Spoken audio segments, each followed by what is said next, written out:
Okay, come in and tell me if this is working. I'm going to refresh both of my pages and tell me how the sound is. I've turned my heater off, but I will try turning it on and seeing if that makes a difference as well, because I'm cold.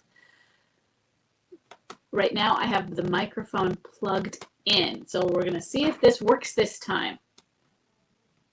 So I'm going to scroll down. It says I'm live, and just wait. I will wait a couple of moments for any comments to see if the sound is any better.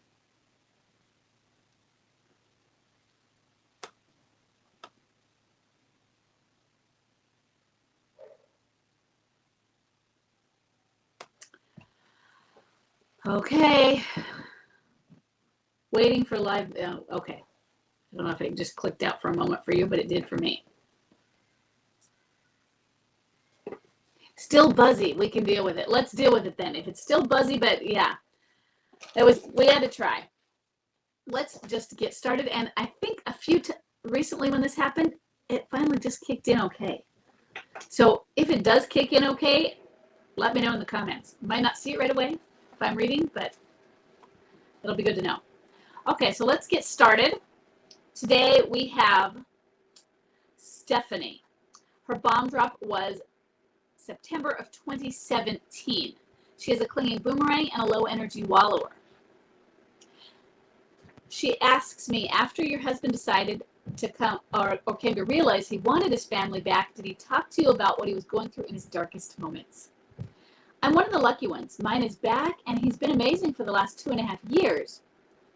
It concerns me that he will not mention anything about what happened, though. He acts like he never did all the things that I showed him I have the evidence of, such as a private investigator report. My main question is, do I trust this? That's a really good question. Sure, Chuck and I didn't have the deep conversations because he's not deep. I am deep and he's not.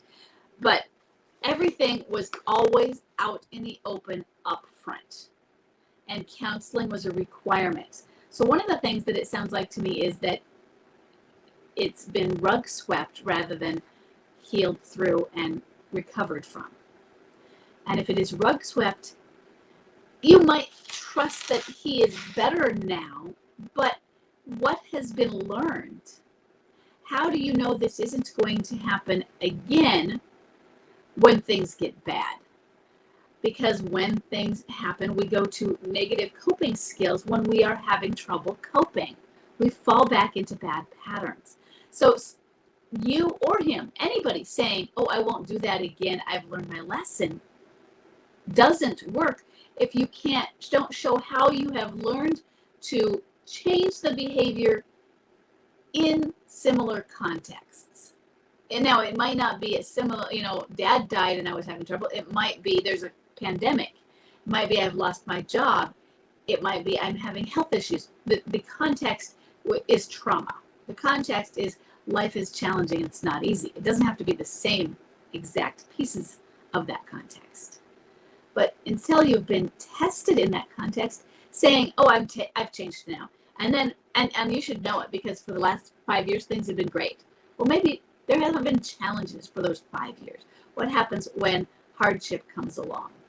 That's your problem that you're going to be dealing with right now. And so it's not about him not being trustworthy. He may be very trustworthy.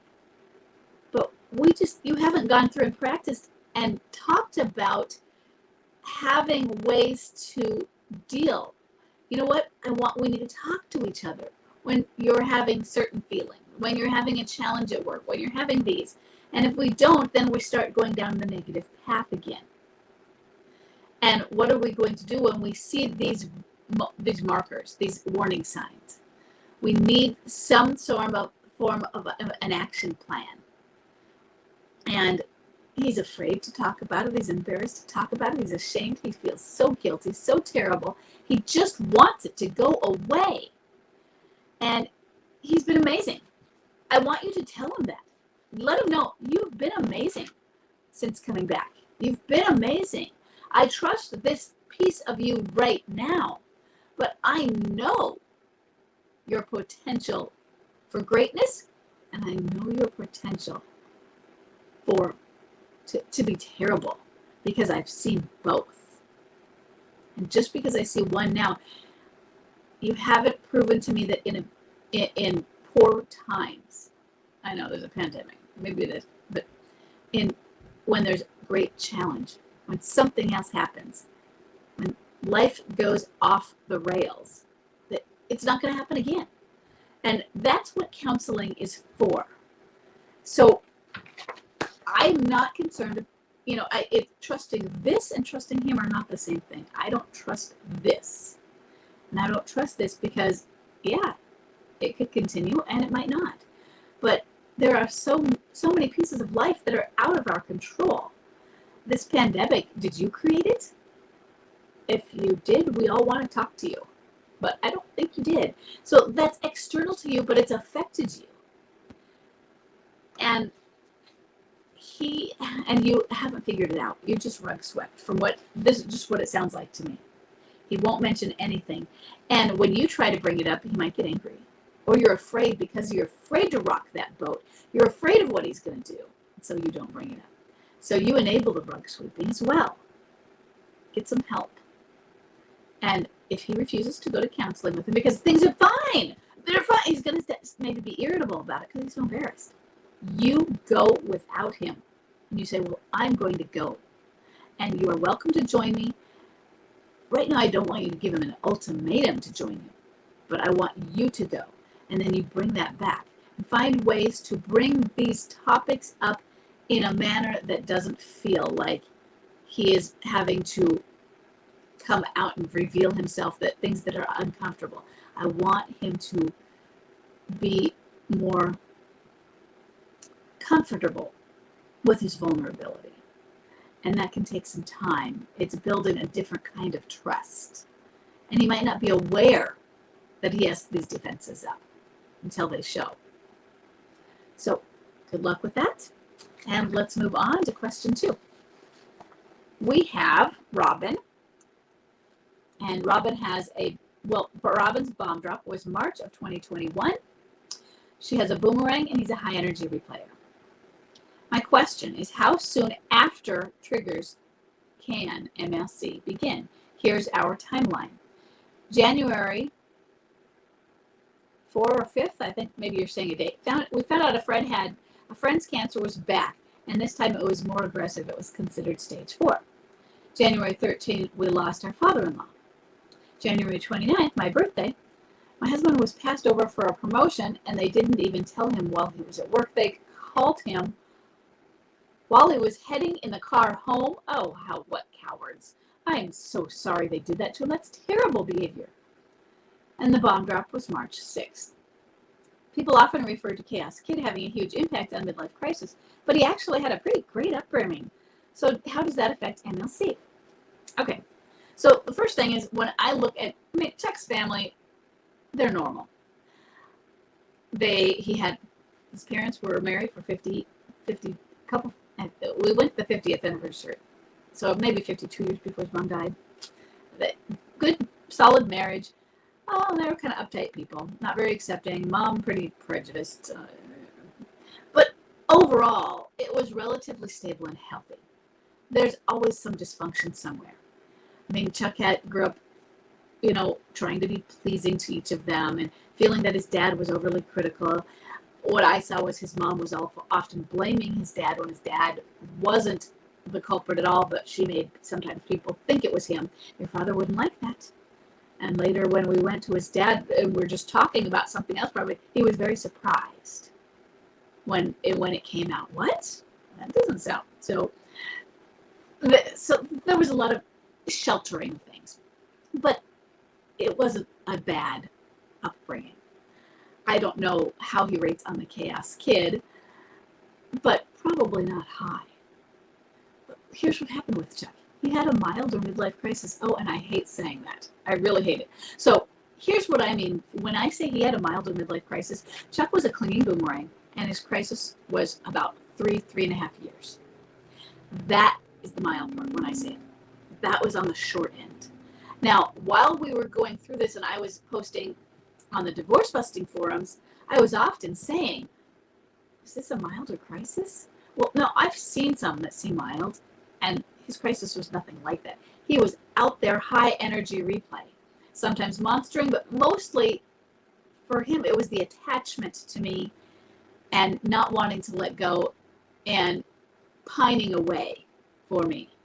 So I didn't have as much negative monstering until I stood in his way. And then I just said, we don't do that. I called his bluff. And then he'd get scared and say he was sorry.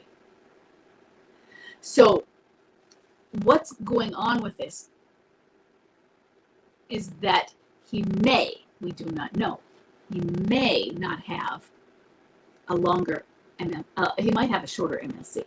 Now, the next thing,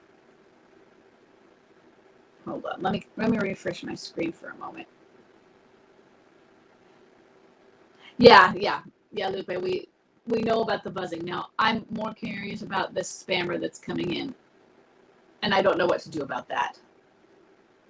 Does anybody see that? It looks like it's not coming in. It's only coming in possibly. Oh, I think it's probably on YouTube. It's on YouTube. So I'm going to have a lot to go onto YouTube and clear away. So now I can't guarantee whether this is going to be anything that is what I can't guarantee that this is going to be shorter or not. But he may not have as much trauma to work through. You will find out as he goes through this. Because just because they don't rate on the Chaos Kid scale doesn't mean they're not going to have a midlife crisis. The Chaos Kid scale, it gives you more susceptibility to a midlife crisis. Now, as far as how long can triggers begin, we put triggers 36 months ahead. Now, usually we say 12 to 36. They could be 6 to 36. Bomb drop was very quickly afterwards. It happens. It still makes it a midlife crisis trigger. And there might have been something that was building prior to that. For one, you lost your father-in-law. Was your father-in-law, had he been sick before that, or was this very sudden? You found out your friend's cancer was back, so that probably hadn't been going on.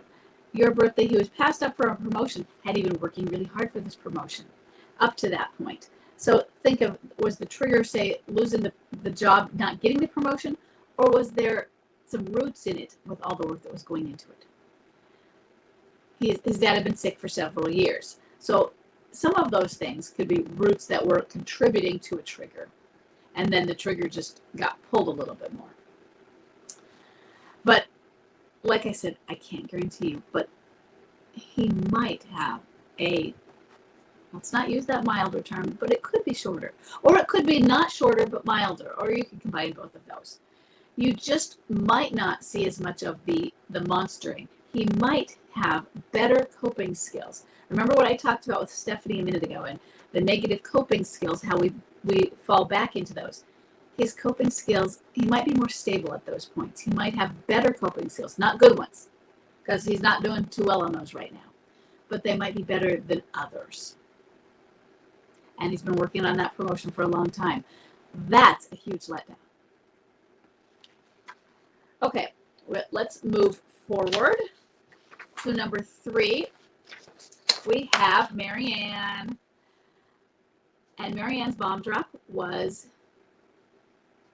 January of 2020. She has an off and on and a high energy replayer.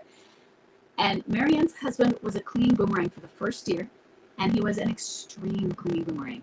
There was a lot of cycling, a lot of attachment, and this was just really causing her to cycle with him. And she's been working on her detachment, but he's shifted. And this is some of the concerns that we're coming up with. Okay, I'm going to see what's going on in. Okay. Marianne says, I read, and this is last week. So I read your email update today, and this was the last week's email where I wrote about recognizing whether it's midlife crisis. I gave some symptoms of midlife crisis, and I talked about exit affairs. I read your email update about MLC, and my ex-husband, because the divorce has been finalized, shows so many signs of midlife crisis, except that he actually has been working on himself with an individual counselor. We have limited contact. He has a new relationship, which has been going on for about a year now, and he tells me that he feels good again, and he's become a better person. He deeply regrets hurting me, and he's trying to come to terms with that. He's kind to me if we have contact over business, but Otherwise, no contact. Can this be it? He worked on himself. He's changed. He's now more satisfied with his life. End of story. As you know, he was extreme for a year, and up until May of this year, giving mixed signals. Was it really until May? I thought it was a little earlier, but okay. Even after our divorce in January. A little bit, yeah. Now becoming more of a vanisher. I would say off and on is more correct. Even boomerang to that. He's always responsive, I think, if you need him. But perhaps this is what it is. I remain kind, and I did have some contact for business reasons. That always leads to him saying that he hurt me unforgivably. Okay, we got it right there. Those are his words. But also that he's doing great. I'm moving on, but still have hope and find it hard to make a hard break. Okay. First thing, it could be it. And when we see an MLCer start working on themselves, this early on, because he started working on himself, he was doing the individual counseling, and he was only a year in. So maybe whether he had insight or not, he was attempting. He was making this progress that was not regress. And then when that happens, we start to think, oh, I guess it really wasn't an MLC, or, oh, they seem satisfied without us. And the challenge I have when answering questions like this is I can't make you a guarantee. And so, yeah, it might not go back to where it was, and they might go on their merry and healthy way, or it might. And I don't want my saying this doesn't mean it's over, or it doesn't mean they've made their end decision to get you to keep hanging on to something because I said it. So here, what I'm thinking is right now, though, he is feeling that there's no way back in because he hurt you unforgivably. He's not forgiving himself. He's unable to forgive himself. And the things that you can do is, first thing, tell him, remember he got a new, he started the new relationship at the divorce or after the divorce, but it was far enough in that I think we had the feeling that she wasn't an alienating force. She was, let's say that he was still attached to you, then she was still a victim and not knowing that. To her, this is a legitimate relationship. She's in it, and he might be being perfectly lovely with her. So this might be a potential relationship, and that's the hard part, because he's not doing an affair down, possibly. All of those things that feel terrible to us, and they wreak havoc on our lives, especially when it's a narcissistic alienator. But they're not as doomed. So that could be a possibility. What you need to do with him is first treat him kindly as you've been. You can let him know, you know what? I'm sorry that you feel that what you did was unforgivable because I've forgiven you. I think you need to work on forgiving yourself. And then I want you to say things about what a great person and husband he was. Say, I'm never giving up on you. Now, I don't want you to say us yet. I've never given up on you because I know who you are. I know what you can be. You made mistakes. We made mistakes together too. That didn't mean it had to end, but I think you're not trusting yourself to forgive yourself a little bit, but this is what you're saying to him. I think you might also not be trusting me, the power of forgiveness I have in me, because I do. I'm really glad that you're having this wonderful life. And I want you to know I have a great life, but if things don't work out, you can give me a call. I'll be here for you. Set it up that way. Then you're not intruding on a relationship that this other person that might be an innocent bystander, victim, participant in. Okay, for a moment, I'm going to step aside and look at the comments. Okay. First, it's very hard for me. Okay, looks like they're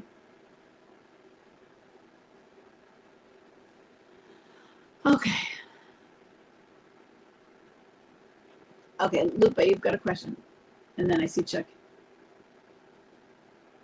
Pretend like we're friends. Okay, hold on. We have a child custody order. I've seen it. Oh, yeah, I was reading it. Effective 9/16. He wants to do whatever he wants with the kids and not follow it. He's been monstering about it for a week now. Yeah, and I just read your update because I want to follow it. And I think that I was so impressed with the way you're describing how you're handling it. You follow the custody order. You also say he wants the kids. Yes, you can come over and spend time with them, or they can go to your place. No sleepovers. I liked that. And when your 12-year-old didn't want to participate, you protected that. That was great. And your 9-year-old wanted to be there to be with, you said his nephews. I didn't know if it was his nephews or your husband's nephews and his cousins, but same difference, really. He's been monstering for a week now because I won't follow. My attorney told me I'm doing well by following it. Yeah, good job for your attorney. My attorney told me, why do you think he's pushing so much? Because he can, because he wants to escalate to find your breaking point. This is monster poking them, and they like to poke and poke and poke to, it's part of narcissistic supply. I feel it's due to the child support, which he's monstered about to a lot, and he demands that I cancel it. Sorry. I'm sorry. I like the word, how he demands. He is in a serious monster. He was more angry that you asked for alimony. Too bad. This is where we use that phrase, how am I supposed to do that? Find out places where you have to find out the right place to do them. And how am I supposed to do that? He wants you to have unequal splitting of things or not providing you with things. And how am I supposed to do that? You're in a negotiation and you're negotiating how much you will get. And he says, I'll give you $200 a month. And you look at him and you're very polite, very deferential. How am I supposed to do that? I mean, you have mouths to feed, right? How am I supposed to do that? Now let me see if I have it right here. Okay. This is the book, Never Split the Difference, that I highly recommend it. It's been the book I've been using for the last several months. It is written by Chris Voss, was a hostage negotiator. And that he has several different questions in there, several different key methods that he uses. But that's the question he keeps in his back pocket. So to really understand the root of how to use it, go to the book. Awesome. I love it. But Chris had to not negotiate with terrorists and hostage people who are kidnappers. And he had to build that root of empathy with them. It doesn't mean he agrees with them. But if he can build a root base of empathy with somebody who is into beheading people as part of their political stance, so to get what they want because they've taken political hostages, then you can do it with your spouse. He had to find something where I can find what they're feeling that is bothering them.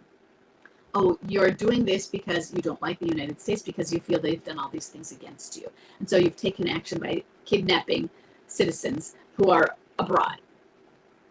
That's one of the examples in there, but then he goes into detail. And then he goes into how to find that empathy for that, because he recognized this. So that's when I taught, yeah, Belinda. Oh, yeah, I recommended it to you. It's awesome, this book. So this is the book I recommend. And it's communication. He runs a company now that's in negotiation, and he works with businesses. I wish he would focus one on relationship, so that he could have examples that would focus that way. But what he does is business negotiations. He talks about how if you're buying a car, even like that kind of a negotiation. But it's all applicable. So I recommend that. And that's where that question, how am I supposed to do that, comes out. You're in a negotiation. One person offers you this, and how am I supposed to do that? Now you've put the onus on them to come up with a solution. And it even is an empathy facilitating type of question. Now, Chuck says, Loopy, does it matter his motivations? I would think it's more important to have him keep to what has agreed. Yes, it is, but he's going to monster anyway. His goal, he doesn't care about what the law says. Now, he might not go out and say, I don't care about what the law says, like I think your wife just did. But he is going to do everything he can, and this is actually quite normal behavior, unfortunately, in a divorce where it's a high conflict battles, especially with custody and that sort of thing. They get irate. There's this sense of entitlement. So I think that you have to keep doing what you're doing. And I like how you sounded as though you stayed so calm when you were talking to him and saying, yes, you weren't denying him the kids. Yeah. And I'll ask them if they want to come. You ask. And then if both of them had want to come, you might be able to say, oh, you just lied to me. You're keeping them from me, alienating. But one of them wanted to, and you showed in good faith that you let your son go. So he doesn't really have a lot to stand on. But I'm glad you have your attorney, because this is one of those things where he's going to be involved. Okay. Sucks. Okay, let's move on. We have number 4. We have an anonymous female left behind spouse. Her bomb drop was April of 2019. I had a lot of 2019s in the last several, I think, reading through these. So I'm like making sure I'm not just getting the same ones over and over again. No. Current situation. Oh, high energy replayer and a clinging boomerang. The current situation, divorce in progress. I started it this October. Shortly after the start of the divorce process, there's been an awakening, which is still lasting up until today. So I'm going to stop for a moment and let's note, it is now November of 2021, and this was October. So this has been anywhere from 4 to 6 weeks going on. I wanted to tell you more about the awakening he's going through. This awakening started shortly after a huge monstering about the divorce. I told him he had to speak with the kids because they were fed up and didn't want to see him anymore. He did meet them. They've told him everything about how they look at him and what happened over the past years. Since then, he's had several breakthroughs. He opened up about what he was going through the past several years. He mentioned a wake-up call, wanting to become a better person. He's aware he's an alcoholic these past years, but that he is following a diet now to stop his drinking. He doesn't drink currently. Nothing about the marriage, nor about the divorce. He didn't mention anything either. Or I don't mention. It says don't mention anything either, so I don't know if there's an I or to it. Signing of paperwork is planned in December. I'm starting to get expectations again. I know it, man. I understand. Is it better to push through, I guess? Is this awakening the real thing? So, it's not the fake thing. We don't know if it's real until it's lasted. So, after 6 to 12 months, I'm going to start putting more faith in, yes, this is. In other words, it's a cycle. And that doesn't mean you don't trust him. He's being trustworthy or working on it right now. So you take him at face value for the moment without putting trust in the future of this. And you don't say that, oh, I don't trust you to be this way next month. You be understanding and empathetic, because he feels genuine often in what he's feeling in each moment. And that's a great thing. What you do is you handle this awakening for what it is right now, for the beauty of what it is that he's opening up to you. Now, should you push through divorce or not? What does he want? And what do you want? If he's said anything and he's talked about the wake-up call, becoming a better person, ask him. It's okay to ask him, I started this divorce and you became really angry, but now you've started to have some sort of an internal epiphany. And you're talking to him. Is this something you want to continue with? Because if you feel that it's happening too quickly, I'm willing to put it on hold, not stop it yet. What I'm trying to do with this conversation is I don't want him to suddenly get mad at, of course we're divorcing. So I don't want you to say, I don't want a divorce. Let's stop this. You're right. When you said, should we just push it through? You can ask him. You're not asking him to put it on hold. You're asking him, would you feel better if we slowed this down? Would you feel better? Because this is a big decision. And I don't know. You seem to be full there, but you're having this awakening, and I know you're going through some more changes again. And I'm willing to slow it down for you. I'm willing to take the path you would like if you want to change that. I'm scared about it too, but I don't want you to move so fast to a decision that either of us could regret. And then at some point, if he does say something about, well, we can regret it, but you could say, it doesn't mean that we can't undo this decision either. But I'm willing to put it on hold or slow it down and find out how to do that. No, you're not going to stop it yet. It's just saying, I think we need to slow this down. We're not getting back together, or at least we're not getting back together now. I don't want you to get scared about that. But I want both of us to take some more time to figure it out, because I feel like a few years ago when this happened and we got into this, there was a big transition and it was a big upheaval and big decisions, but not a good time for them. Well, I think this is a transition again. Big upheaval. It feels more positive than negative right now. But maybe it's not the time to make this life-ending decision. And if he is receptive to that kind of a conversation, but again, just like before when we were talking about using a deferential voice, I want you to be soft, deferential. You're asking him about what he wants and what he needs, and if he feels things are moving too fast, rather than inserting what you want or your hopes or your expectations into that. And you might get some feedback back about it. Okay, let's move on to number 5. Now, just so is it still really buzzy, or has the sound improved at all? We have anonymous female MLCer. Bomb drop was, oh my goodness, I'm so sorry. It was December 24th, Christmas Eve of last year, of 2020. Clinging boomerang and high energy replayer. December 2020 was bomb drop. There was no mention of the affair, but I met Monster. April 2021, he told me he had feelings for another woman and planned to move out. Still buzzy. Darn. Okay. Thanks, Chuck. June of 2021, he was still living in our home, sleeping in our bed, and initiating physical intimacy. I discovered that he's been having an affair with the same woman since June of 2020. That's when it really feels terrible, doesn't it? Because he wanted to move slowly with presenting it so that it could seem like it was just happening, or to get you used to the fact. He denies it all, tells me that he will be filing for legal separation, and tries to kick me out of the house. September 21, he cashes out his 401k, signs a lease on a rental, moves out, and buys a Rottweiler. That was random.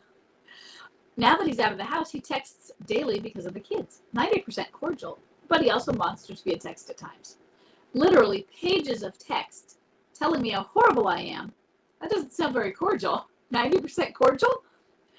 Telling me how horrible I am, and then he no longer believes he will return to the marriage. Okay, first thing, that's normal right now.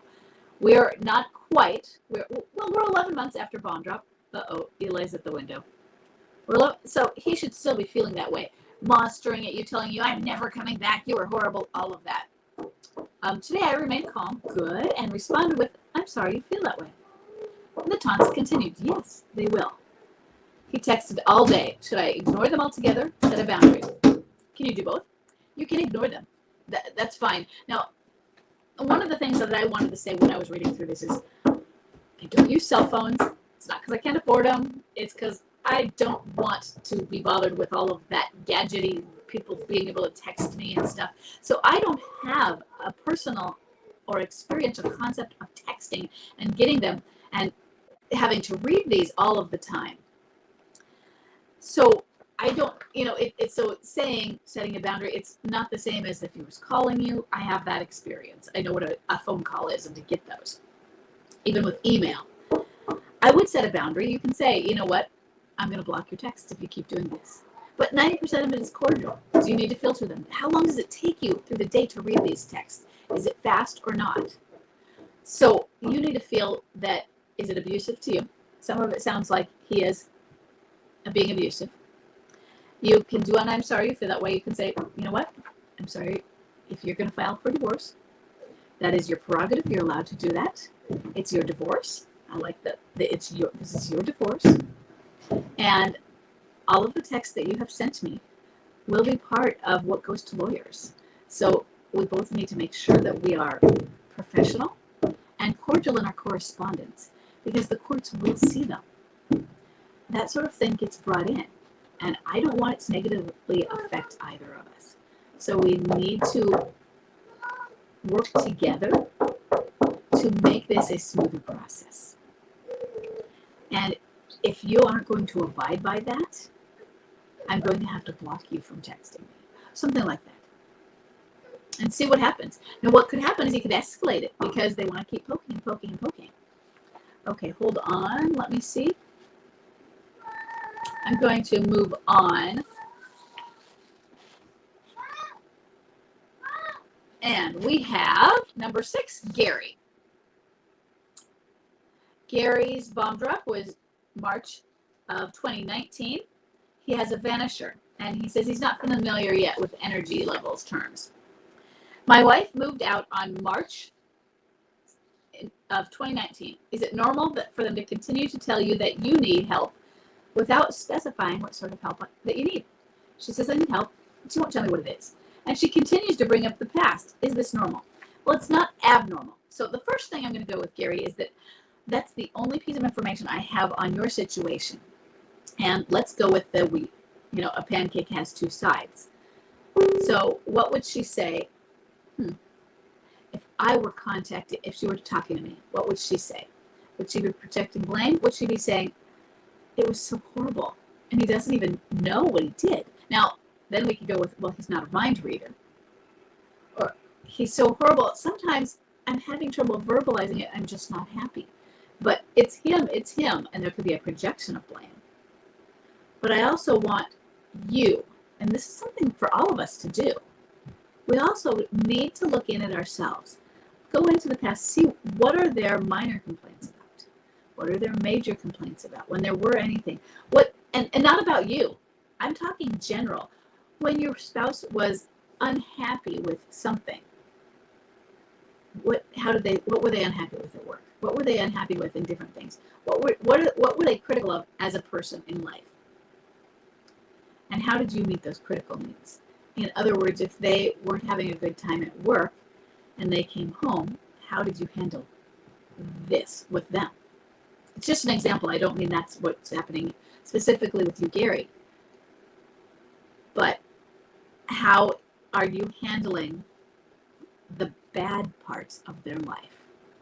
Because if they feel that you're dismissive, or they feel you don't care, or just you don't understand, or you ignore them, or maybe you always want to rescue them, and when you don't, I had a really bad day at work, and women often want to just talk about it. They just want somebody who's, I'm so sorry you had a bad day. Do you need a hug?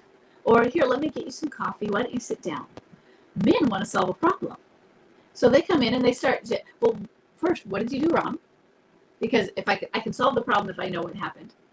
Oh, that right there. Like, who said I did something wrong? Well, you said you had a bad day. Why maybe somebody did something wrong to you. We need validation. We don't even always need you to tell us, or we don't need to tell you the specifics sometimes.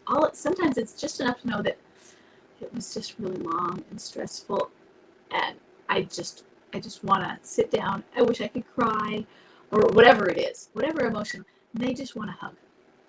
So trying to find out the needs of the other person. Because is it normal for her to continue to tell you that you need help? Maybe you do.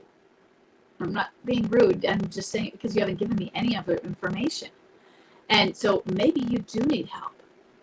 And she might just, maybe she has felt that she said it and that you aren't understanding it still.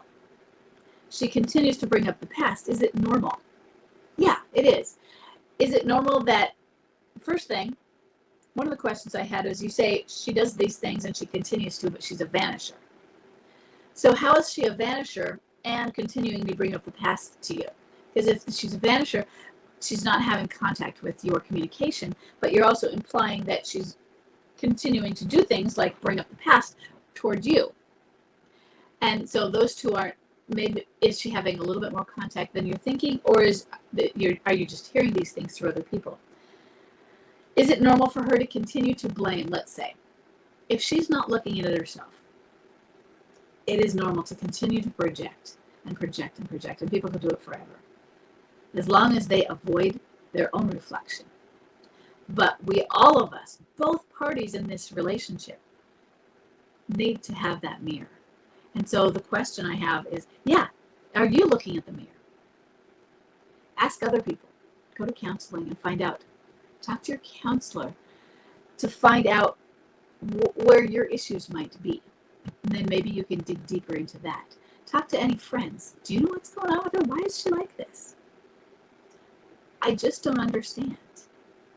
And then maybe you're going to find out, I'm a closet alcoholic and I'm in denial of it, or that sort of thing.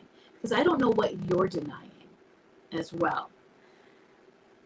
And she'll continue to project and bring up the past when first she might not see improvements.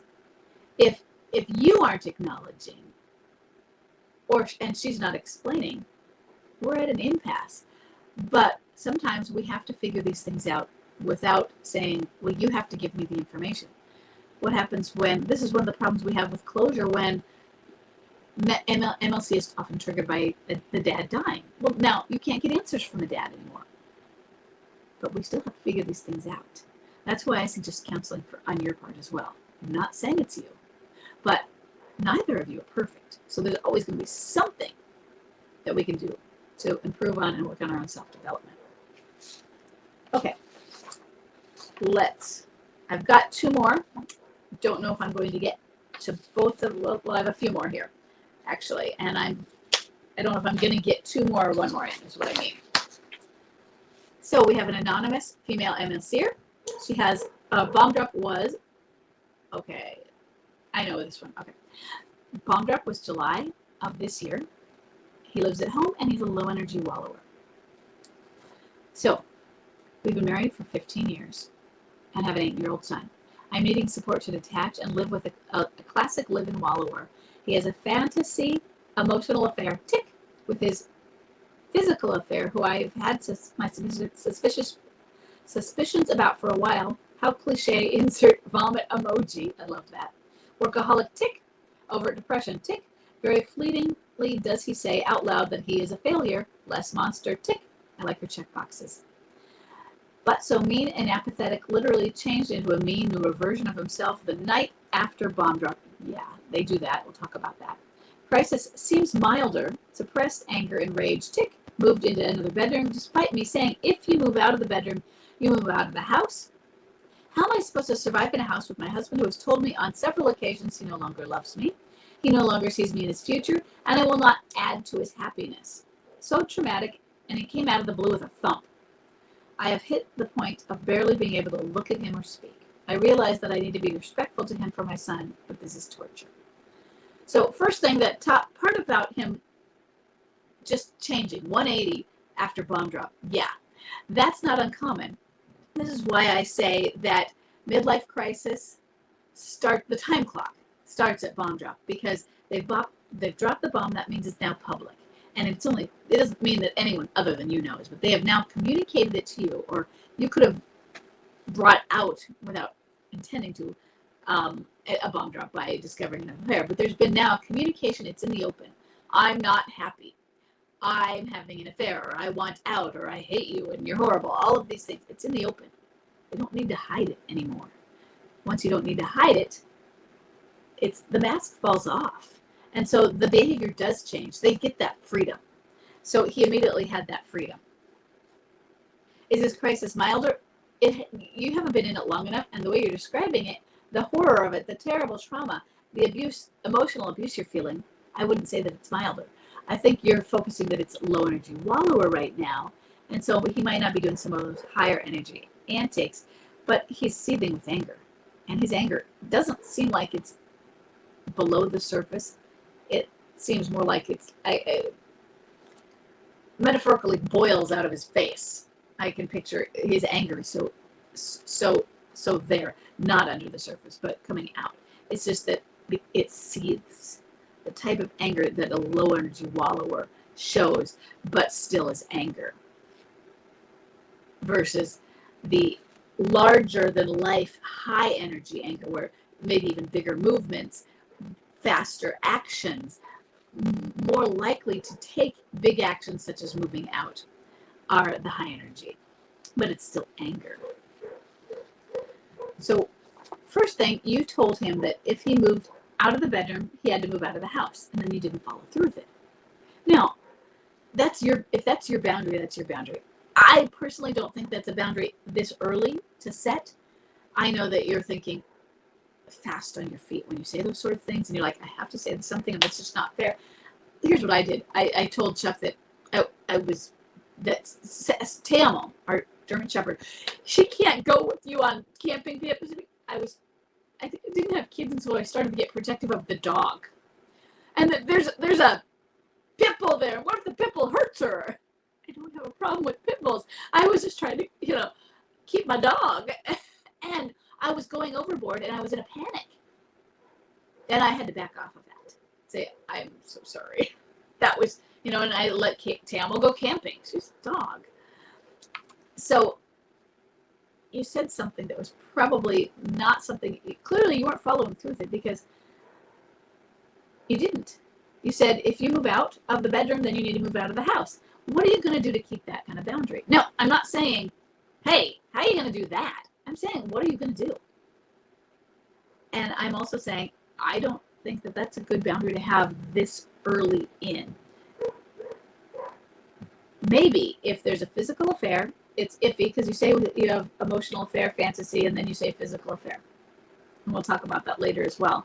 But if he has a physical affair and it's public and known, and it's been going on, and he's abusing you with it and taunting you with it. But I don't think this is a situation yet where he needs to be kicked out, other than that you aren't able to handle it. Now, if you're not able to handle it, detach, and it's toxic for you, then yes, that's when I recommend no contact. But in the same house, you have to first have yourselves not being in the same house. But let's say that that's not the case, and you're able to handle it. I recommend going darker, but I don't recommend this. How am I supposed to survive? What we're going to do is we're going to figure out how to help you survive, because I don't recommend that he get kicked out at this earlier stage. First, for several reasons. First thing, I want there to be a phase of you working on detaching in his presence before you're working on doing it out of his presence, so that you're building a foundation. Just that. If you can't handle it, then you have to get him out. If he starts being abusive and taunting with an affair, and you know he's having an affair, remember the one I described before, where the alienator is 2 doors down, and she knows it. Everybody knows they're having an affair. That one, it's time for him to be physically removed from his house, or her to, your clothes are out the door, and I've packed them, and the locks are changed, that sort of thing. But you're not at that point. And so what I want us to do first is figure out how to get you to a better state of survival while he's home. Now, that doesn't mean he won't leave and shouldn't leave later, but I would really like you to work on first helping yourself figure out how to survive with this. And then if we need to get him kicked out or something, that can happen. Okay. Okay. Chuck, I am going to answer yours in a single video question throughout the week, okay? Because we are at time, and the kids are about to walk in the door. Dog's upstairs barking, and it's been buzzy. So let me see, and let me check. See if there are many more. I'm just looking to see. Nope, those were a long time ago. Okay, so and next week is Thanksgiving. Sorry, I forgot to mention. So there will be no Facebook Live next week due to Thanksgiving. But keep pushing out any questions. The kids, I think they have Wednesday off. Sometimes it's Wednesday, Thursday, Friday now instead of just Thursday, Friday. So I might be super busy just because of that, plus holidays. But I will push out as much as I can. Okay, and get it. It's awesome. I will see everybody later. Bye-bye. I'm just going to poke it.